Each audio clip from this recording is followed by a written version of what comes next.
we are restarting to consider the motion item 11 and 15, which is motions 4 and 8. And motion 4 is by Councillors Grady and McMillan. Councillors Grady. Thank you, Provost. Can I ask Provost that Renfrew Football Club also get a round of applause? Sure, absolutely. Thank you, Provost. Renfrew Football Club's promotion to the West of Scotland Football League Premier Division is an excellent achievement for the club, the players and the entire Renfrew community. The success is not only a result of skill on the pitch, but also an immense dedication off it from the management team, the coaching staff and the volunteers who give their time and energy week in and week out. The club has a long and proud history of the town. I think it was formed in 1912 after the former junior team, Renfrew Victoria, folded. So it's over 100 years old and it continues to play a vital role in the life of our community, whether that's nurturing young talent, providing opportunities for local engagement, or bringing people together on match days. The club's promotion is of great pride for the town. As we can see, it's prompted 2 emotions and has injected a real feel-good factor as we look forward to next season. So I hope all the members will join me in offering a heartfelt congratulations and wishing Renfrew Football Club every success as they take their place in the Premier Division. Thank you very much, Provost. Indeed.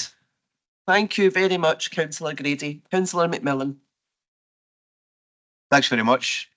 Feel a bit of an interloper here, praising Renfrew Juniors, and I'm sorry to bore you again with a family connection. My other grandfather from Paisley. I know. I've got loads of grandfathers, I know. He was a Paisley man. He was a Paisley man, but for some reason he stopped watching Rangers in the early 50s and started to go and see Renfrew. So he travelled throughout Scotland watching Renfrew in the 50s and the early 60s. Listen, the football world in this area is very, very small. We all know each other. And apart from the 90 minutes we play each other, we all like to see each other doing really, really well. And as I mentioned earlier on, Thorn done well this year, Johnstone Burgh done well this year, and of course Renfrew have done really well to get back to where they belong, and that's in the top league. The facilities at Renfrew Juniors are incredible. The pitch is really, really good. Their social club is excellent. Always make you feel very welcome. I've been there with Thorn Athletic under-20s who play there regular, and they always make you feel very, very welcome. I do know a number of the committee through various other things. You know Tom Johnson. I think everybody knows Tom Johnson. He's heavily involved. My good friend, and I know he's a good friend of some people in the SNP group, Stuart Davidson. He's a Renfrew legend. He's heavily involved in Renfrew Juniors.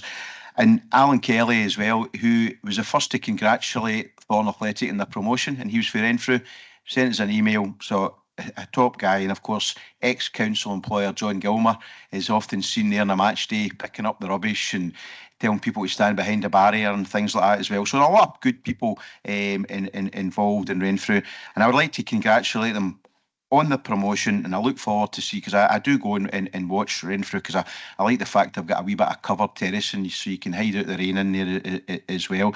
So I'd like to wish them all the best for next season, and I'll be playing the big boys. Now, I hope they do well, apart from the 2 games they play against Johnstone Burgh, obviously.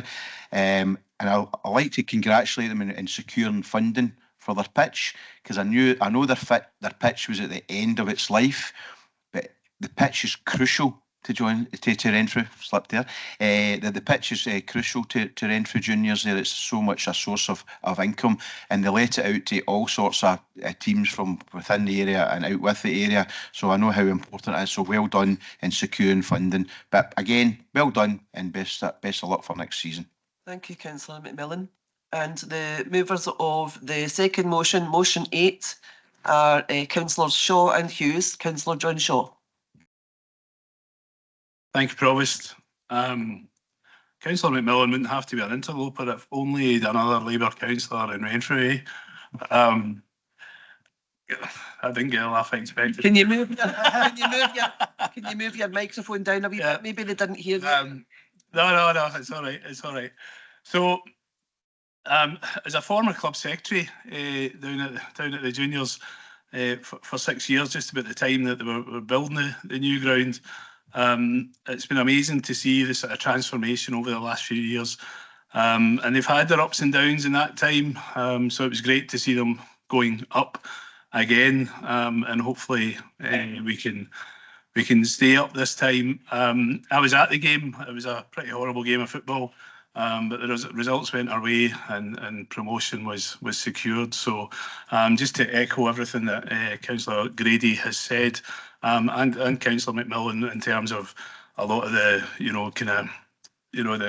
the relationships between local teams, it's true, and we're all kind of rooting for each other, I guess, at times. John Gilmour, interestingly, is now the club president at Renfrew.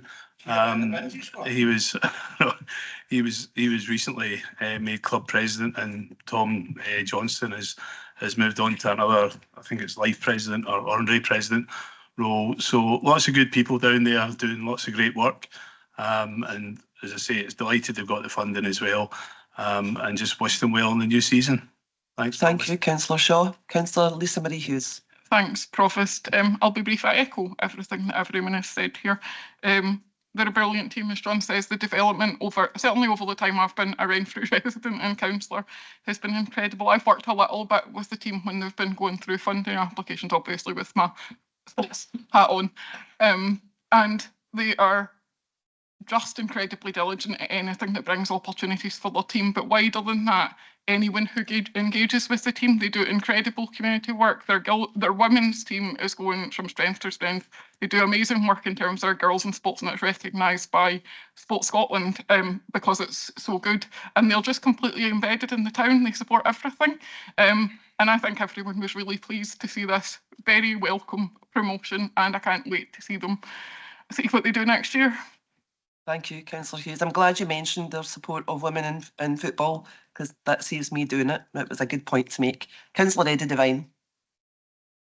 Provost, I'd just like to congratulate Tom Johnson for all his work he did for over many years with not just Renfrew but other people as well. And I congratulate John Gilmour for now being the president, although he was probably one of the worst, maybe John will disagree here, he's probably one of the worst linesmen I've ever seen in my life. He never got the decisions wrong, even at St Mirren Park when we reminded him, running up and down behind him. But anyway, that's besides the point. But Renfrew, I know they get a new park and it's well overdue. The one they've got is done, but every time I go down there, and I'm down there a lot, and your grandson and my grandson used to play with the development team. It's never empty.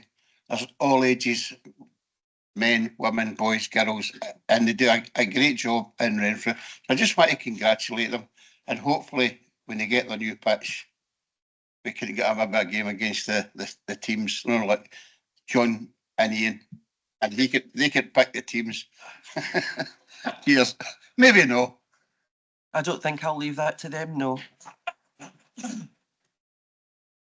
Thank you very much, Councillor Devine. Councillor Jamie Maguire. Thank you, Provost. I'd just like to echo everyone in the room. I'm absolutely delighted that Renfrew FC got promoted. It was a astounding season. You know, the crowds that they were bringing in was fantastic every week. You know, some weeks over 400 people, which is just absolutely incredible. And there's a real buzz every time you're in Renfrew Town Centre when Renfrew FC are playing. Real excitement there. And what we're actually seeing now is more and more young people going, which is great to see, because if you look at, you know, the Premiership now in Scotland, it's becoming unaffordable for a lot of people. It's becoming unaffordable, and you're looking at ticket prices, £30, £40. We need to try to get more people in watching football in the local community. So, you know, real credit to everything that, you know, Tom's did, and delighted that they've got the funding, and wish them the best for the next season. Well, thank you very much, Councillor Maguire. I think everyone has agreed on thanking Renfrew Football Club for everything that they've done and their success. And now I think almost everyone has mentioned Tom Johnson, and I think you just might like to know that Tom has very kindly agreed to be the chieftain at the Renfrew Pipe Band Championships. So I think that's the 15th of July, is it? Around about then. You can find out from the events team anyway. So go along and support the pipe band and Tom, because he'll be making a wee speech. So thank you very much. So we have agreed the both motions 4 and 11. No, 8. I'll get this right today eventually. 4 and 8. Agreed, yes. Thank you very much. We're now on to item 12, motion 5 by Councillors Clark and Smith. I have to say I was actually quite sad when I didn't realise that Tony was going to be stepping down from the role until I saw this motion. He has a problem with one of his hands. And I know that he has already, Tony has already received the Freedom of Renfrewshire from a previous Provost. But yeah, thank you for bringing this, Councillor Clark. Thank you very much, Provost. I commend this motion to the Council. For 33 remarkable years, Tony Lawler has been the rhythmic soul of Small Shot Day, his steady hands guiding the Charleston drum through streets filled with history, pride and celebration. His dedication has resonated not just in the booming echoes of the drum, but in the hearts of all who gather to honour Paisley's rich weaving heritage. Tony's drumming has been more than a beat. It's the living link to the past, marking the defiant spirit of the weavers, whose victory we commemorate. With every strike, he's carried the voices of those who fought for their rights, amplifying their story to new generations. And he has done a lot of work in schools and different things as well. His passion, unwavering commitment, and infectious energy have been as iconic as the drum itself. So as we celebrate Small Shot Day this year, we pay a heartfelt tribute to Tony Lawler, not just as a man behind the Charleston drum, but as a cherished custodian of Paisley's proud tradition. Thank you, Tony, on behalf of Renfrewshire Council's Labour Group, and indeed I hope the whole wider Council, for 33 years of rhythm, resilience and remarkable service. Thank you. Thank you, Councillor Clark. Councillor Smith? Thanks very much, Provost. I too would just like to congratulate Tony on his service to Small Shot Day. Tony is a firm believer in the message behind Small Shot and the story and what it means for workers in the labour movement today. I'm sure most people who have met Tony will be aware that he received the Freedom of Renfrewshire because he mentions it in most conversations, and it's something that he's very proud of, and rightly so. I've known Tony since I was a child, and he's a good friend and someone who's very admirable in everything that he's done for Renfrewshire. I'm sure those who know him will be aware that he was also a worker for Renfrewshire Council for many years and did a lot of work with youth across Renfrewshire. So that's just another contribution that he's made to Renfrewshire and to Paisley, and well done, Tony, and I hope we can all support this. Thank you. Thank you, Councillor Smith. And I'd like to let members know that another Paisley legend has agreed to pick up the sticks from Tony, and Tommy McGrory will be banging the drum this year. I don't know if Tommy has fully considered doing it on a regular basis, but he's certainly doing it for this year anyway. And I'm sure that everybody will agree that he's a friend of Tony's anyway, so he's probably had a few discussions about it with him. So thank you. We agreed? The motion agreed? Okay, next is motion 6. That's Councillors McMillan and Anne Dowling. Item 13 on the agenda. Councillor Ian McMillan. Do we have any amendments to this before we move on? Okay, just so we can get them circulated. 2. Yeah, send them out, please. You want to take a wee minute and you can have a wee read of these before. One is an amendment and the other's an addition. Okay, one is an amendment, the other is an addition for clarity. And I'll give you a couple of minutes, Ian, if you want to have a wee read through them before you start. You can let me know if you're going to accept any of them.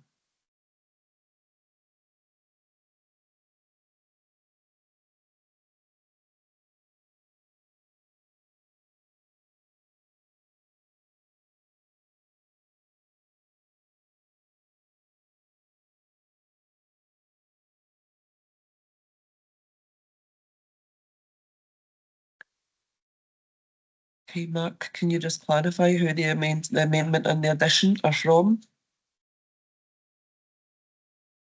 Thank you, Provost. So the first amendment, which is a straight amendment, is from Councillors Adam and Jacqueline Cameron.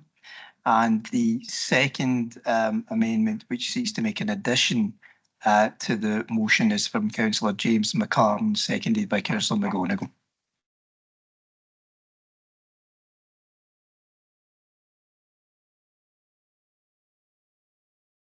James McMillan and McGonigal? Yep. My pen's just ran out.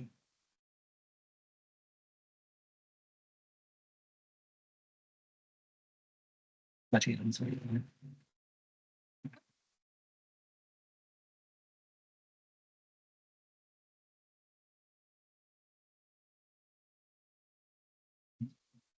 I'll be able to write the lipstick.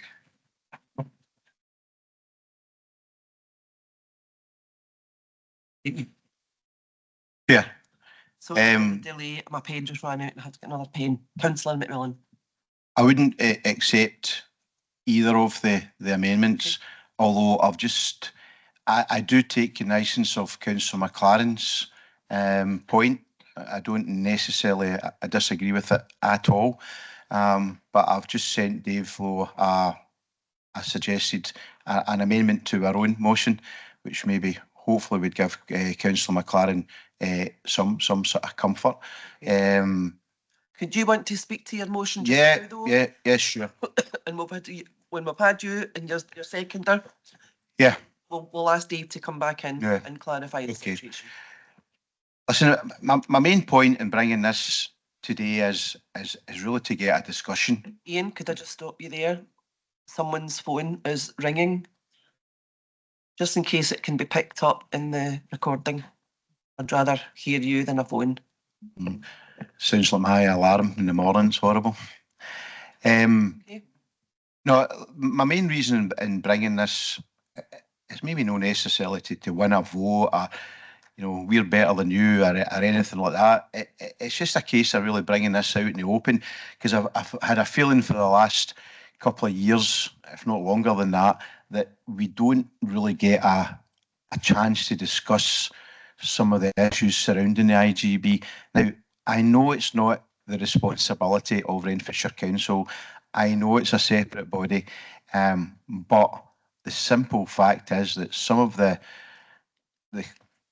possible cuts to services impacts on all our constituents. Now, I know there's service users at the moment and there's carers at the moment, but any one of us could be a service user this evening, tomorrow. You know, this service is for everybody. So it's vitally important, I think, that we have a chance to discuss some of the issues. Now, I don't want to have a pre-discussion about the September meeting, because that will take place itself, and there's 4 elected members that are here today that will be involved in that. So I don't want to preempt that, if you like. But like all of the members here in the IJB, we've spent the last couple of weeks being involved in a series of meetings with service users, their families, and staff. And in all my years in the council, I have found this whole series of events the most difficult to deal with. Listening to the fears, the anxieties of families, it's quite harrowing. It really, really is, and it's been very, very difficult. And it's not just the public, the face-to-face meetings that we've had this week, but it's the online meetings as well. And I was at a meeting last night, and Councillor Cameron was there as well, listening to staff as well, who are extremely concerned. Now, I know it's hard to be party political. The SNP run the country, therefore they run the health service through pass money on to the National Health Service and councils. So it's hard not to be saying it's your fault, it's your fault. It's very, very hard to resist and not to do that. But I do have a feeling that there's some people within the Scottish Government have maybe taken their eye off the ball on this, and they've been concentrating other parts of the NHS, like, you know, which are obviously equally as important, like hospitals. And I think they've taken their eye off the ball in these more localised services, which we, as a council, help fund. Now, I'm not saying that it's deliberate, and I'm not saying that people have done it for badness or anything like that, but I just think they have allowed to let this situation develop over the last couple of years. And of course, it's not unique to Renfrewshire. It's throughout Scotland. And when I meet up with other leaders throughout Scotland, it's the first thing on the agenda, whether it's where you're having a cup of coffee or it's part of the meeting itself, is what's happening in your IGB. Can you believe what's happening? So we're all in the same boat here. And as I say, there's an IJB meeting tomorrow, which is a fairly non-contentious meeting, but the big one is in September, when we'll get as members will get fed back the information that's been gathered in the last few weeks from families and service users and staff, and that will allow us to make that decision. Now, you've probably noticed on my amendment, my motion, I'm not asking for action. I'm not asking for you to do this or for us to do that. I'm just merely highlighting the situation that we're in, rather than it being away out the road and people round about here saying, oh, thank God it's Ian McMillan, Lisa Marie Hughes and Jacqueline Camerons and Jennifer Adam that's dealing with that, and it's no me. But I think we have to be bigger than that, and everybody around this table and on the screen has to acknowledge the dire situation that IGB is in, and it's only going to continue unless we get some influx of cash. Now, I mentioned earlier on when we talked about the Audit Commission report, the IGB was mentioned several times, and when Alistair does his financial report, the IGB is mentioned in that every single time. So to a certain extent, it's known already, but we don't really have a discussion because it gets lost in the much bigger picture of things. So to say what will happen when you vote will happen, but as I say, I mainly want us as a council to realise and understand and accept what's going on out there, and it's serious. And it's not just wee cuts here and there. It's massive, and it will have, if it comes to fruition, if we don't get some money from somewhere shortly, it's going to have a major and a detrimental effect on the communities that we represent. Thank you. Thank you, Councillor McMillan. Yeah, Mark. Thanks, Provost. Councillor McMillan, Davis passed on the comments you made in respect of Councillor James McLaren's amendment, and I suggested rewording from that. The difficulty is understanding orders. You can't move two separate matters under the same item. So whilst we can circulate that the suggestion to elected members, it's either going to have to be moved by Councillor McLaren himself or by other members of the Labour group. You can't move two matters under the same agenda item. Well, can I suggest that Councillor McCulloch moves that? Please. Councillor McCulloch's agreed. Who's the seconder? Seconder? Councillor Ben Smith.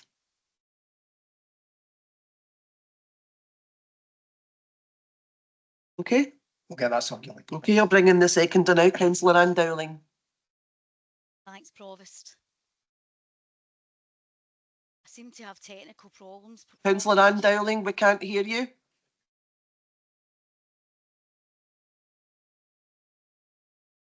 Is that any better, Provost? A bit better, yes. Yeah, I've got a mouth. Sorry, 2 seconds. I'll change my headphones. I think that's the problem. One moment. Is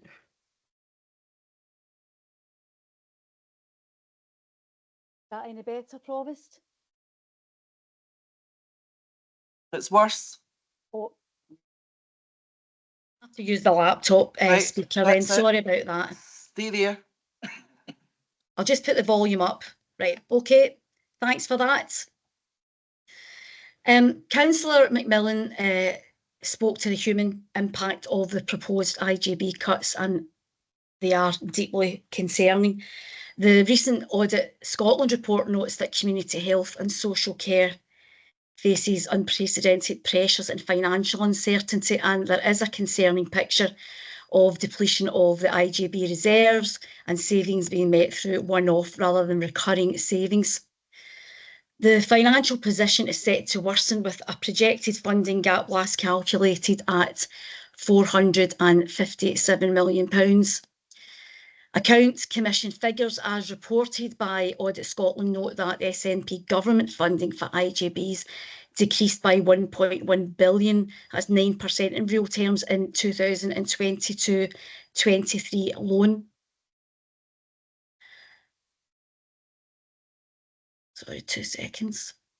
IGBs are making savings by not filling staff vacancies and using their financial reserves, but we know that that is just not sustainable going forward. And if the Renfrewshire IGB need to dip into their reserves or request top-up funds to make ends meet, this could put significant extra pressure on our already stretched Renfrewshire Council budget. Now, I know that some members in the Chamber don't like me to remind them of this, but over the next 3 years, the Labour government is providing £9.1 billion for public services in Scotland, and it is the biggest in the history of devolution. I hope that the SNP in Holyrood utilises this to help address the money gap in our health and social care. But to do this, the SNP government also has to get a grip on the appalling waste of public money that's happening under their watch. The entire budget gap of every IGB in Scotland could have been funded by the hundreds of millions of pounds above estimate that the botched ferries contracts have cost, and that's just to give one example. So I'll finish on health is fully devolved in Scotland. The IGB problems are long in the making, and that's over a very long number of years. And the people in Renfrewshire who rely on health and social care services are rightly angry and are relying on the SNP government to step in and save vital IGB service for health and social care now and into the future.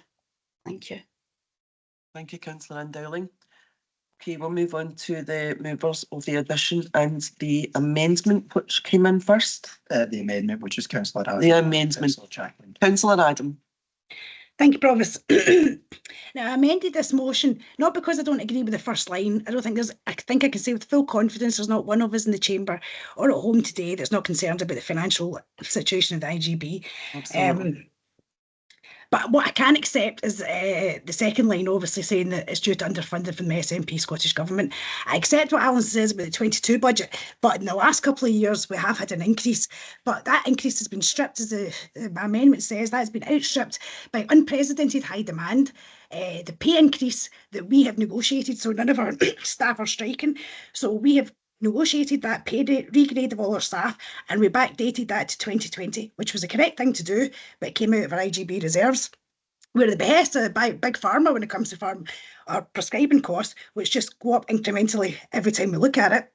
We've got costs with inflation, and obviously, I know Alison likes to give us a wee kick politically there, but really one of the major barriers that we're now facing is the 5 million additional cost pressure that's been inflicted to the Renfrewshire IGB due to Labour's decision to increase national insurance contributions. So that's where we are. But what I would like to refer us back to was the cross-party agreement that we all agreed that we'd write to the Scottish Government for a systematic review on how the IGBs are financed. And that is still my opinion. You know, in March, the IGB approved the 25-26 delegated budget for health and social care. But by doing that, we had to draw down £8,989,000 from our reserves. Now, of course, that's unsustainable. You know, Audit Scotland have stated that the IGB cannot do this on their own. We need help from the Council, we need help from the Scottish Government. It's why it's so imperative that we do get a review of how we're funded. Because, you know, what I do think is also, just in closing, what I think is unfair is the fact that we'd have to be forced into financial recovery before we actually we're eligible for any assistance from the Council and the Scottish Government. I think fundamentally that's incorrect, that's wrong, it's wrongly set up. Because if we were to go into financial recovery, it would have dire consequences across every single sector we provide, including our service users and our staff. So I would like us all to be on the same page, urge our Scottish Government to come in to review how the IGBs are funded, because we do need a different funding formula and we need it as soon as possible. So I'll just end on that. Thank you, Councillor Adam. Councillor Jacqueline Cameron. Thanks, Provost. Excuse me again. Provost, if I was a Labour councillor, I wouldn't have the brass neck to put my head above the parapet and criticising the SNP Scottish Government. We're looking at a vote next week of cruel welfare cuts, and that word cruel is not mine. That's the word of 120 MPs who are rebelling against these welfare cuts. Unfortunately, neither of our Renfrewshire MPs, Joanna Baxter or Alison Taylor, have chosen to join those 120 MPs, which says it all for me. If the Scottish Government didn't have to mitigate Labour policy time and time again, two-child limit, etc., when a full payment, etc., then perhaps we would have more money for the IJBs. So to lay it at the door of the Scottish Government is absolutely disingenuous. As the amendment says, let's have a look. Prescribing costs, global market, nothing that the SNP Scottish Government can do about that. Inflation, a reserved matter. Employment, national insurance contributions, which is one of the most damaging policies that the UK Labour government have inflicted on this country. It's affected the public sector, the HSCPs, small businesses, the care sector. So I'm not having a lecture from any Labour councillor about what the Scottish Government are doing. We mitigate time and time again and do our best with what we've got. So this is a perfect storm. I'm not saying that the Scottish Government can't have a look at that and help us out, but please do not attribute all of this to the Scottish Government. Thank you. Thank you, Councillor Cameron. Councillor McLaren, James McLaren. Thank you, Provost. So my amendment is in addition to the motion from Councillor Ian McMillan. The new surgery in Kilmacombe, this is my amendment reads, the new surgery in Kilmacombe has made a request to Greater Glasgow and Clyde Health Board and Inverclyde HSCP to close their branch surgery and attached dispensary, which is in Langbank. Currently, all GP practices which cover Langbank are all based within Inverclyde HSCP. There are currently no GP practices within Renfrewshire HSCP that cover Langbank. Renfrewshire Council calls upon the NHS, GG&C to maintain GP services for the village of Langbank, which is in the Renfrewshire Council area, and to continue to keep open a GP surgery in the village. Like the financial decision facing the Renfrewshire IJB, the decision to consult over a closure of Langbank's GP surgery flies in the face of John Swinney's pledge to better fund the NHS and to deliver 100,000 more GP appointments. The new surgery GP practice in Kilmacombe, who run the surgery in Langbank, recently opened a consultation on closing the surgery, which is open until the 25th or maybe the 28th of July. It seems strange to me that Langbank's patients pay council tax to Renfrewshire, which includes a percentage towards health responsibilities, but the practice appears to be funded solely by Inverclyde HSCP. Other primary and community healthcare services, such as district nursing, are also largely provided via Inverclyde HSCP. There appears to be a mindset that Langbank belongs to Inverclyde. Surely Renfrewshire HSCP should take a responsibility for the healthcare of this village in Renfrewshire. However, if the Langbank surgery closes, then it is currently expected that patients from Langbank will need to travel to Kilmacombe. There is a problem with this in that there is no easy direct route by road and no direct transport. Public transport would involve taking a train to Port Glasgow and then a bus to Kilmacombe. The present cost of a single round trip by rail and bus being about £11, not to mention the time travelled, which would be several hours.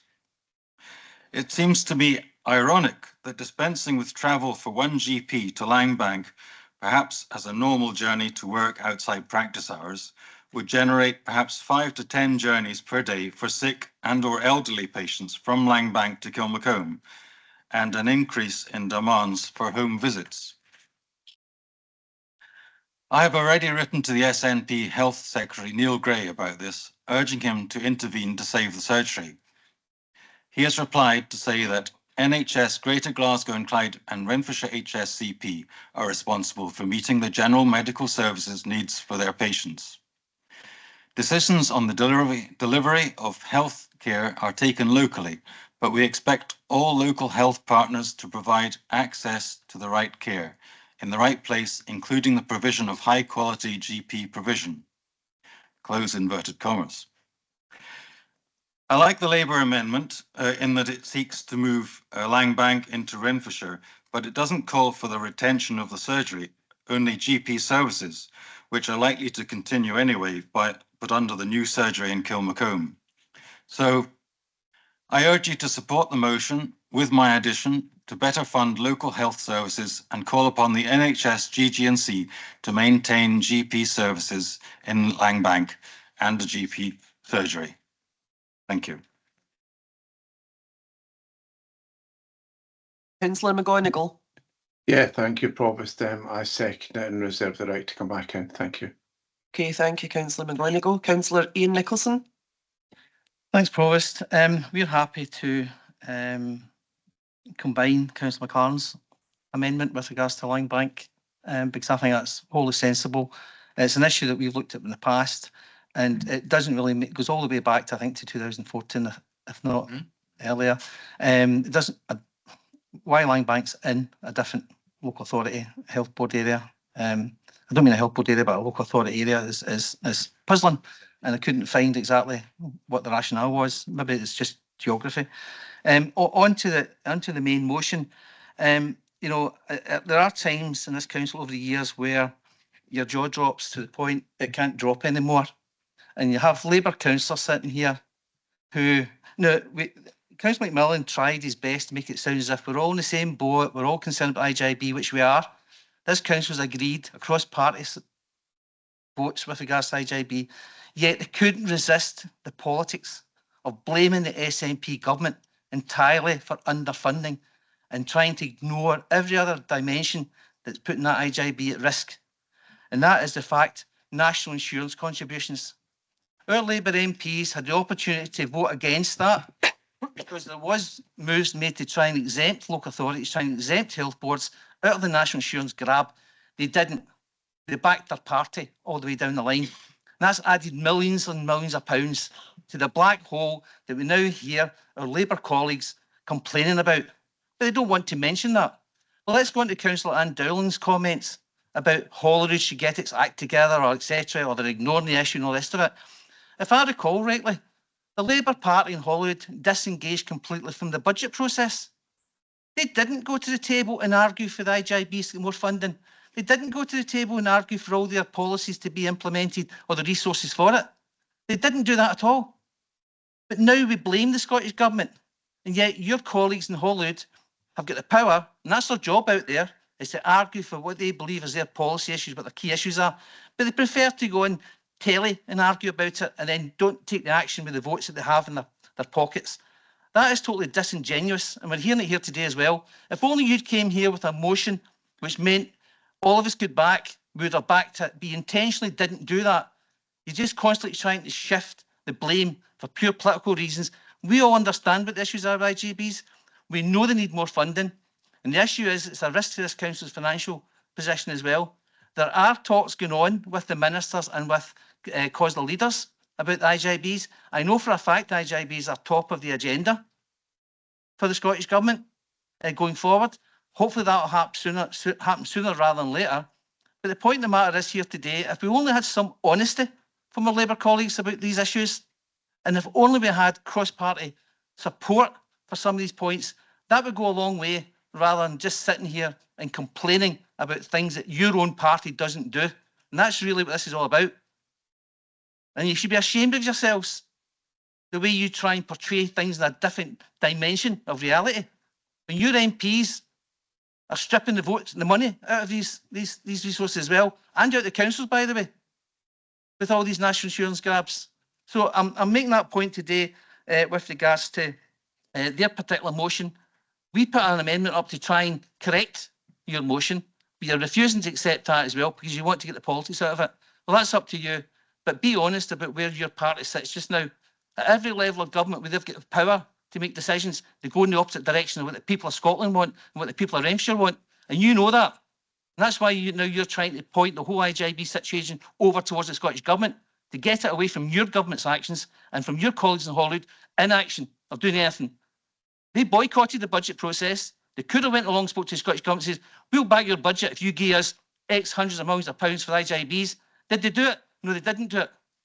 Pure, simple politics. And the people out there know that's what you're doing. They know your party's sinking fast. And that's an example of it today as well. Thanks, Provost. Thank you, Councillor. Councillor, so I must apologise, Colin. I should have brought you in because you have an amendment. So I'm going to let you speak to your amendment now. Second, Yeah, thanks, Provost. Councillor McLaren raised some key issues for folk in Langbank regarding the surgery being closed, the dispensary being closed or proposed to be closed by the surgery itself. And I think that's a key point, is that no IGB can compel the new surgery in Kilmacombe to remain open in Langbank, which is why my amendment, or the amendment to the addition, looked to call upon a permanent solution to this, which Councillor Nicholson referenced, and so did Councillor McMillan, about moving Langbank into Renfrewshire HSCP, because it is nonsense that a bit of our county is overseen for health and social care by another local authority area. The amendment I did to the addition seek to keep the focus on the motion, which is the funding of IJBs. I don't really wish to get involved in that debate because I believe somebody else will do that. But the main theme was the funding and the delivery of funding models for IJBs. So that was my attempt to keep it brief but decisive, to keep it on topic as well. It offers a way forward to practically resolve the issue of GP services in the village as well. And there were a lot of work involved in that. The Alison Taylor MP is involved in that. The 3 councillors are involved in that for Ward 11. It's not as simple as just shouting at the surgery to stay open. There's a lot of work involved to keep GP services, which is why I have that reference to services, because there's no absolute model of how that might look, depending on the decision of whatever happens in the future. So I'm disappointed Councillor McLaren wouldn't take amendment to his addition, but I understand his reasons for doing so. Thanks, Provost. Thanks, Councillor McCulloch. Councillor Smith. Thanks very much, Provost. Second Councillor McCulloch's amendment to the addition. I think it's a more permanent and practical solution to the situation in Langbank for the people and the patients there. So just formally second that. If it's okay, I'll also comment on the debate more widely, if that's all right as well at this time, Provost. Sorry? It's okay just to comment on the debate as well at this point. I don't. Yes. Yes. Okay. Thanks very much. Councillor Nicholson spoke about honesty.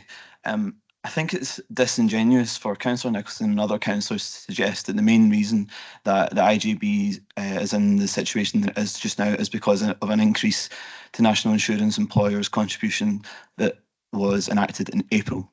This situation has been developing over the years of the SNP being in government. So to point that out, I think is disingenuous. I don't see how it is the responsibility of the Labour Party and Holyrood to ensure that the SNP's budget, when they're running the administration, should have contained millions for the IGB. You could have put that there yourselves, and you chose not to. I don't see how you not including that as a fault of the Scottish Labour Party. This has been a long, ongoing crisis I think we've seen unfolding before us, and I think a lot of us feel helpless to know what to do to try and address the situation. But I think we need to be honest about why it's arisen, and the motion that Councillor McMillan has moved today is an honest and practical solution to that. So I'm happy to support it. Thank you, Councillor Smith. Councillor Jim Patterson. Thanks, Provost, and I've followed the debate with interest so far. I think several councillors from all across the chamber have made valid points. The challenges IJB face aren't fresh. They are, for the reasons that Councillor Adam outlined, been challenging for many years. And there probably is a case to answer in terms of how the Scottish Government go forward with the funding model, which is why we've always been supportive of reviewing that model. But we also can't kid on that the national insurance rise that has only come into effect this April won't have an impact of about 5 million. Is that the root cause of the IJB's issues? No, but it's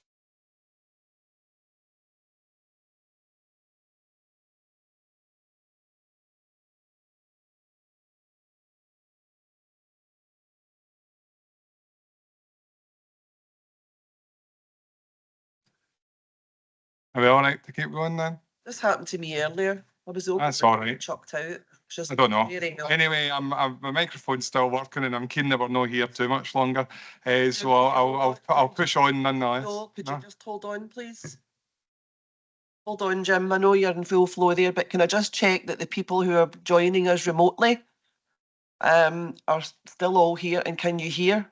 Yeah, we can hear Jim now. What's Just going another on? second, but you pop back up on our screen, so we can hear you now. And we did see you until a second ago, Jim, but you've disappeared again.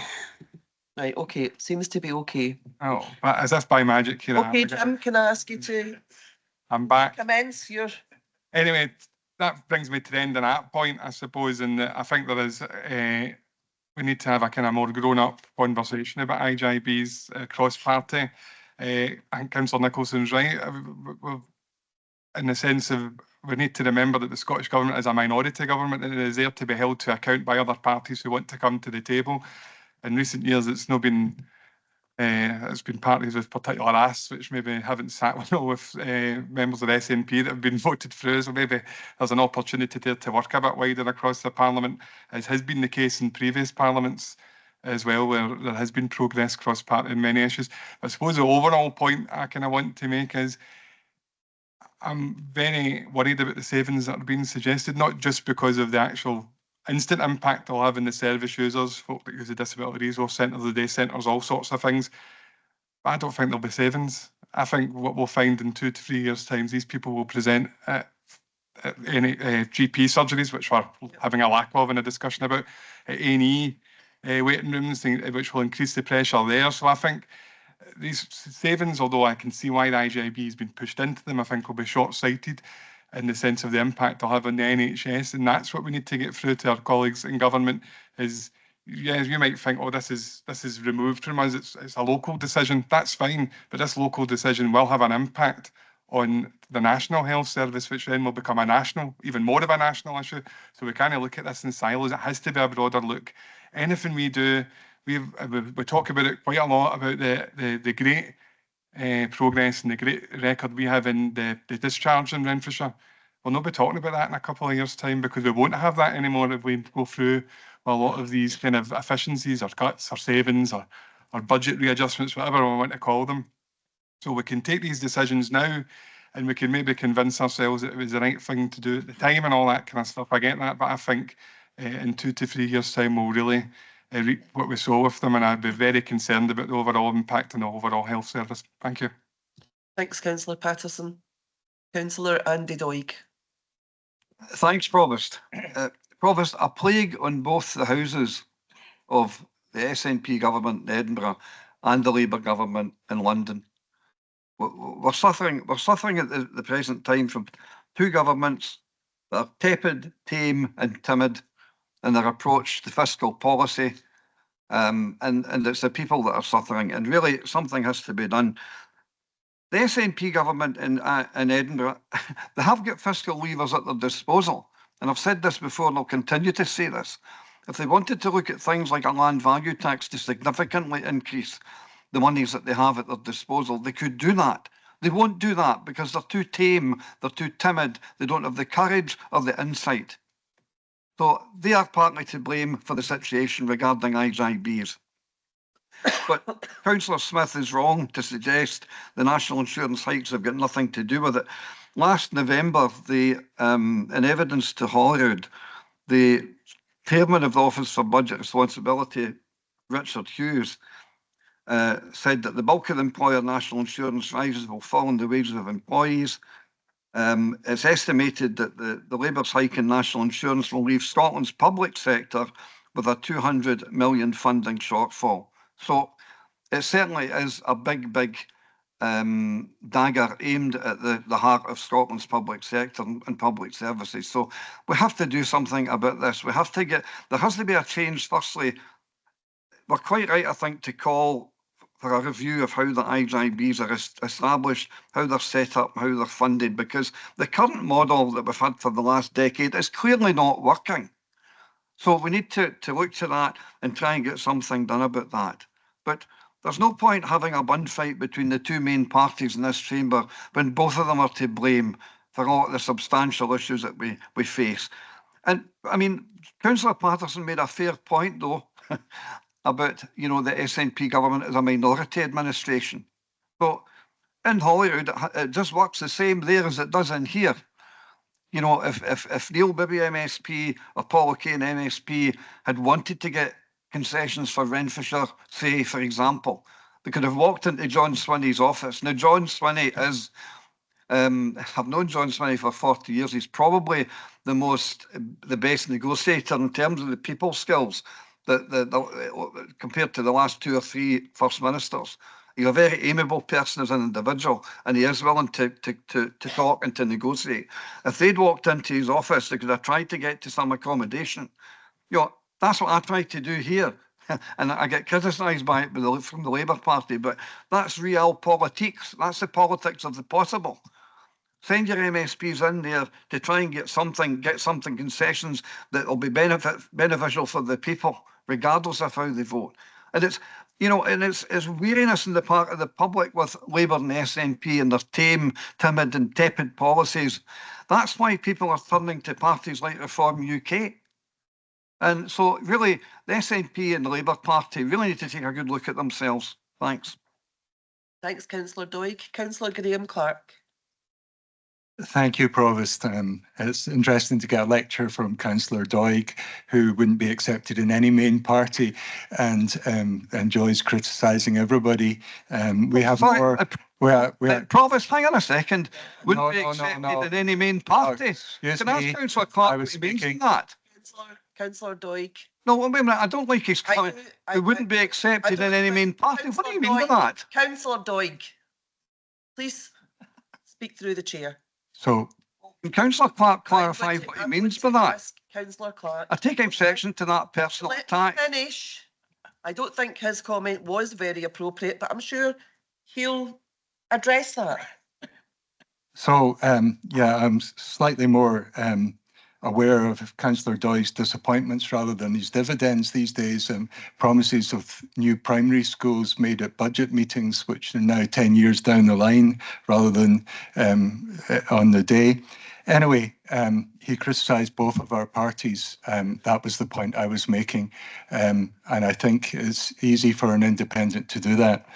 I think that talking of shifting blame, we have a real challenge in the Labour Party 1 year in, following the Conservatives and all these years of underfunding of all aspects of government and councils across England and in Scotland. So we all have that challenge.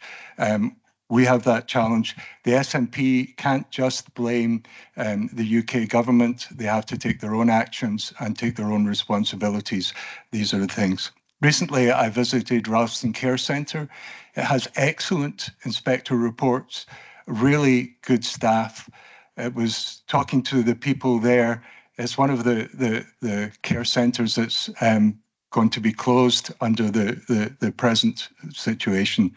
And it's the people there that I care about. And all of us have to take responsibility for what is happening.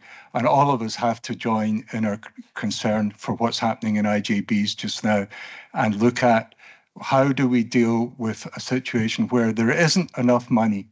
There isn't enough money wherever we look for it.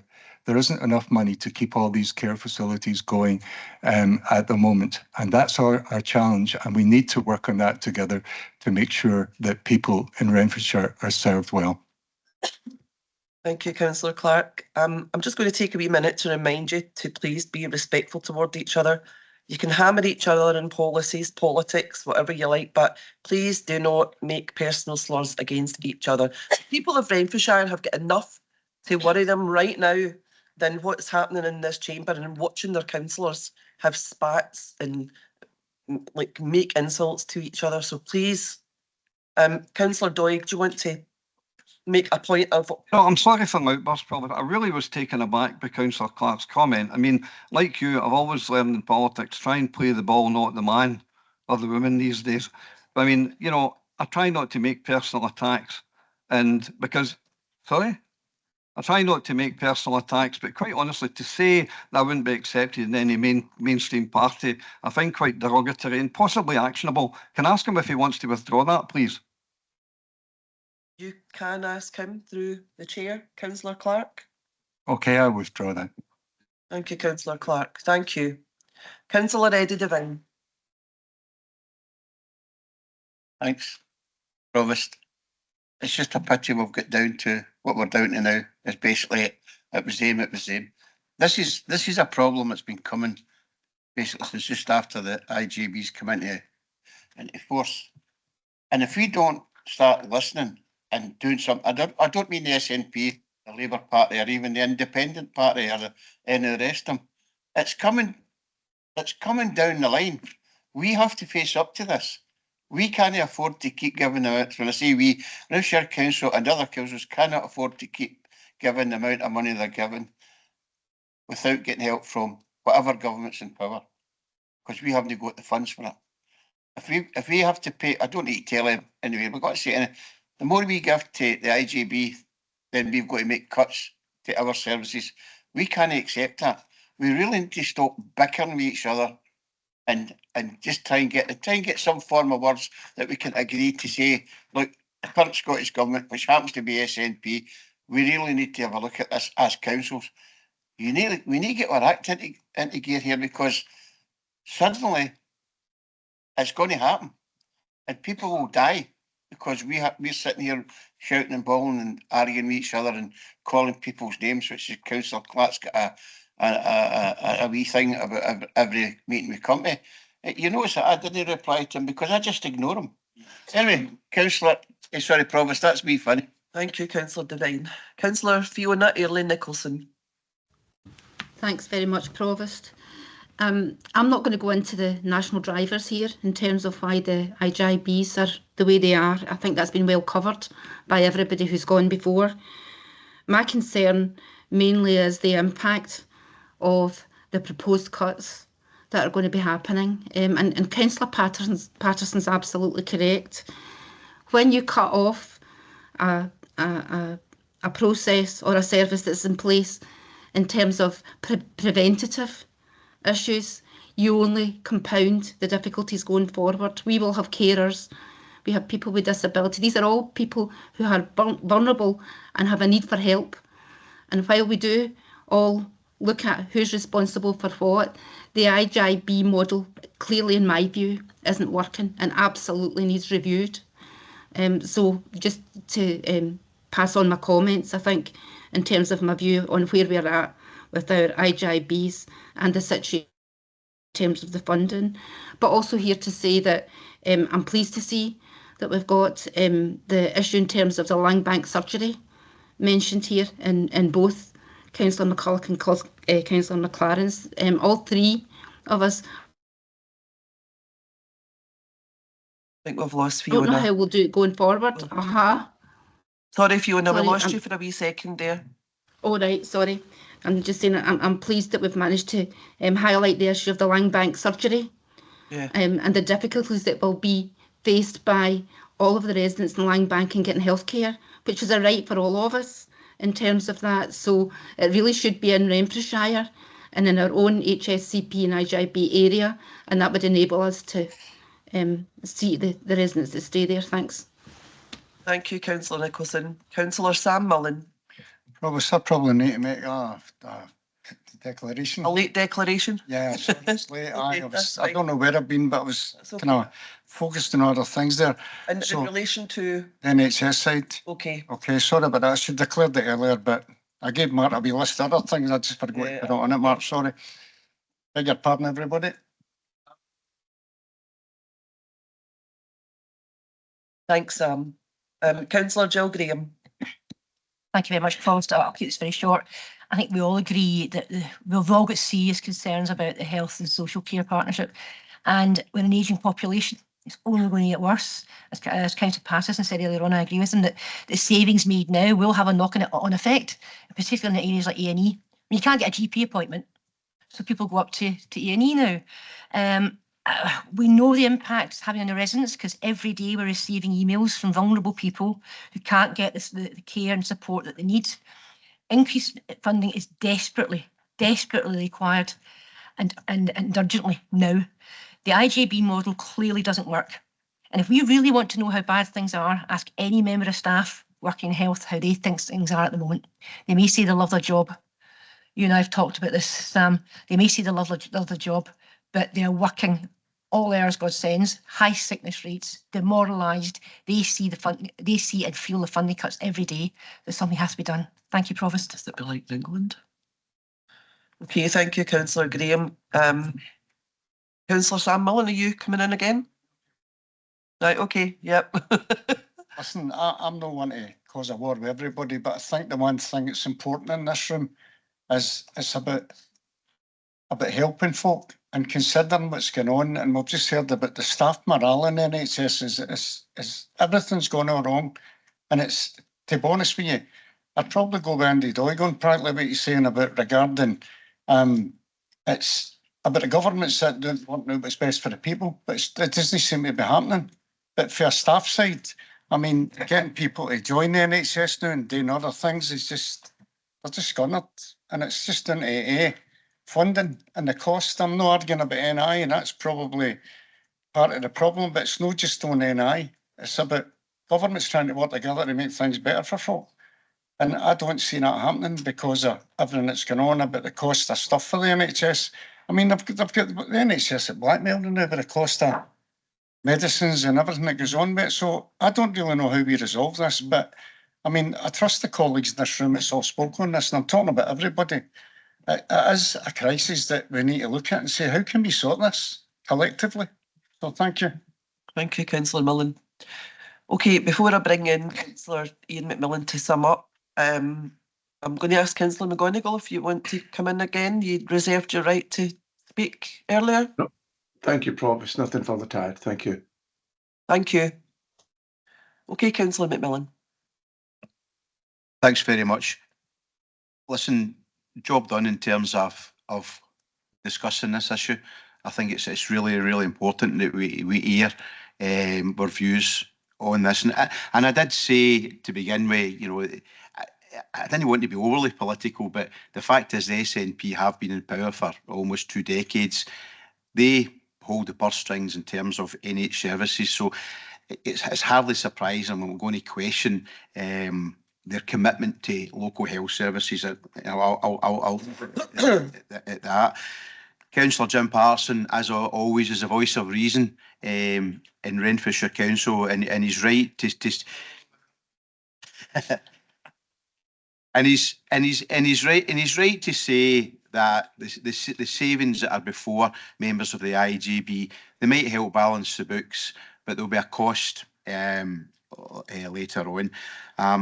We have received record amounts of money from the UK government, and I think we should be able to spend that a lot better. And I know there has been consensus amongst the parties in here about the IGBs, the concern. We could spend the next hour talking about IGBs. We'll not do that. But as I say, job done as far as I'm concerned. It's out there. A lot of people have expressed their views on it, and I think every single one of us has to be concerned about the future of local health services here in Renfrewshire and the impact it's going to have on people that we represent. Thank you. Problem is, we're leaving here today and with no solution. We still don't have a plan as to what we're going to be able to do to help the services that need help, which is a bit of a problem for me anyway. We still don't have much to tell those people that are emailing us where we stand, where we are, how we're going to get the money to help. Okay, so we're going to have to do a wee bit of housekeeping now, I think, because we have the addition, the amendment to the addition, the motion, the amendment. I'll leave that to Mark. Thank you, Provost. As matters stand, we have a motion, an amendment, and then 2 proposed additions. Can I ask Councillor McMillan, firstly, I'm assuming, but I just want to confirm that you're not accepting Councillor James McLaren's amendment, but you are accepting Councillor McCulloch's amendment? Yes. During the debate, Councillor Adam, Councillor Nicholson indicated that the SNP group were accepting the Conservative amendment. Can I just check that that's correct, Councillor Adam? Yes, that's correct, Mark. Right, thank you. On that basis, taking matters in the order that they were raised, we will be going to a vote on Councillor McMillan's motion as amended by Councillor McCulloch's addition, and that will be against Councillor Adams' amendment as amended by the addition of Councillor James McLaren's amendment. Yeah. That will be the first vote. If Councillor McMillan's motion is approved by Council, then I think Councillor James McLaren is still entitled to a separate vote on his amendment. If, however, the SNP motion amendment is passed, given it already includes Councillor McLaren's wording, there wouldn't be a further vote. I hope that's clear. Yeah, it's clear. Yeah. And if anyone is really unclear, please do not hesitate to inform us to give you direction again. Right. Voting is important. On that basis, then we'll move forward to the roll call vote. So it is. Can I just ask for your attention, please, during this, so that everybody's aware of what's happening? So it's a roll call vote. It is a motion by Councillor McMillan, seconded by Councillor Anne Dowling, as amended by the addition of Councillor McCulloch's amendment. And it is an amendment by Councillor Adams, seconded by Councillor Jacqueline Cameron, as amended by the addition of Councillor James McLaren's amendment.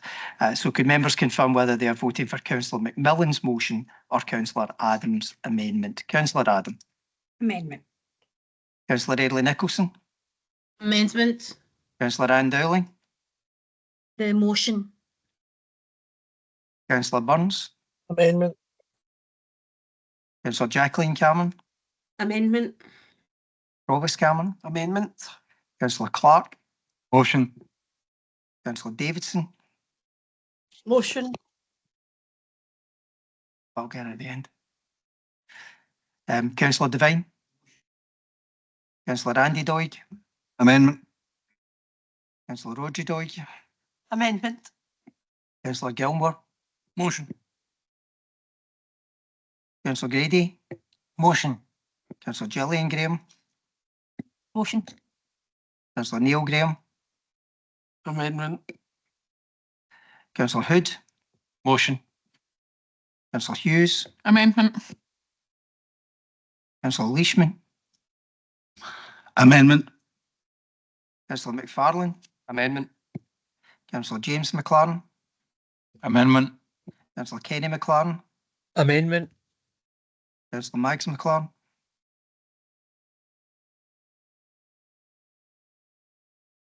Councillor McLaren. Amendment. Thank you. Councillor McCulloch. Motion. Councillor MacDonald. Motion. Councillor McEwen. Amendment. Councillor McGonigal. Amendment. Councillor Maguire. Amendment. Councillor McGurk. Amendment. Councillor McMillan. Motion. Councillor McNaughton. Amendment. Councillor Montgomery. Motion. Councillor Mullen. Councillor Mylett. Amendment. Councillor Nicholson. Amendment. Councillor Patterson. Amendment. Councillor Rodden. Amendment. Councillor Shaw. Amendment. Councillor Steele. Sorry, Councillor Smith, I do apologise. Motion. Councillor Steele. Amendment. Councillor Hannigan has voted for the amendment and Councillor Campbell has voted in the meeting chat for the amendment.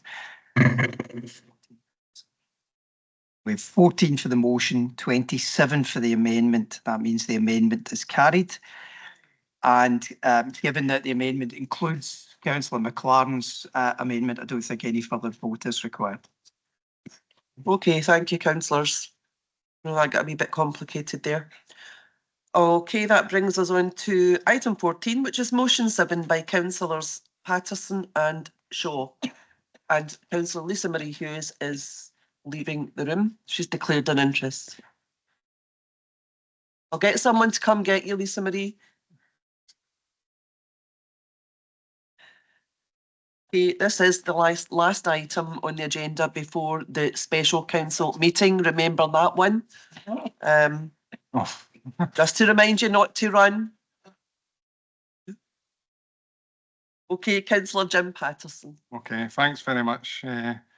Provost, I'm still reeling from the praise that I received from the leader of the opposition. I know he's got a spare desk in his room, but I'm not interested, all right? But on a more serious note, we had a really serious debate there, and it was an important debate. This one is a serious issue, but it's a wee bit more light-hearted, and I hope people can, if they do speak in it, can elaborate on what I'm going to say, and we can all support it at the end. But what I just wanted to say is, unaware to me, something fairly incredible happened in Renfrew some 70 years ago that I was unaware of until my constituent, Dave Hughes, who I'll come on to mention a wee bit more further in the motion, raised the issue with myself and Councillor Shaw. Dave is obviously the partner of Councillor Lisa Marie, who's why she's chose to leave at this point. But he made, certainly me aware, other folk might have known this already, that back in 1955 at the old Babcock and Wilcox site, Professor Ian Donald for the University of Glasgow did something fairly groundbreaking. He decided to take some industrial ultrasound kit that was used for looking for faults in metal, I understand, and said, I wondered if I can see inside somebody with this, which is a fairly peculiar thought to have, but fair enough, he battered on ahead, and it turns out he was actually right. And there was an experiment took place at this site, and it was the kind of birth of the medical ultrasound. Now, that's the technology that we use in hospitals today to check for tumours, and more commonly, people will use it for, obviously, for seeing their unborn babies, which is obviously something that we all take for granted now, but back before this, you just really had to guess or go with old wives' tales about the gender of your baby or anything like that. So the fact that we have those technology in front of us now all dates back to this experiment. So the motion really is just about making sure that the moment isn't forgotten and that we back the plans already in place by the Altrod Babcock, Westway and Novasound. Now, Novasound is the company for Dave Hughes, which is its own success story, its own Renfrewshire success story, and spun out. Dave previously worked at the UWS before he went on to establish the Novasound, which is doing its own groundbreaking technology in terms of ultrasound and how we use ultrasound going forward. And I would like to think that maybe in decades to come that there's people in this chamber talking about that kind of revelation in terms of the technology. And maybe Dave will get his own plaque one day, although knowing him, he probably wouldn't want one, to be fair to him. He's a fairly humble individual, but he might have his own plaque one day, and some Renfrew councillor will receive an email from some kind of scientist within their ward, and it'll just become the cycle.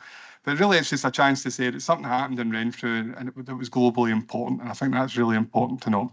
Okay, yeah, thank you very much, Councillor Patterson. It's really interesting. I had no idea about it. I'm pretty sure that most councillors didn't have any idea about it, but very, very proud of it.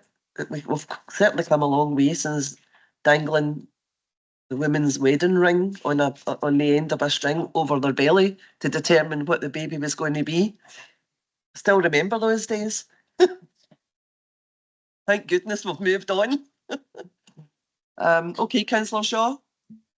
Yep, just ever so quickly, Provost. I mean, I've driven by this door, apparently where it happened, every day, I think, for about the last 18 years, as I stay really close to it. And I knew nothing of it at all until Dave done a video on Instagram from outside this door, and I was like, oh, it's the Babcock's door, why is Dave there?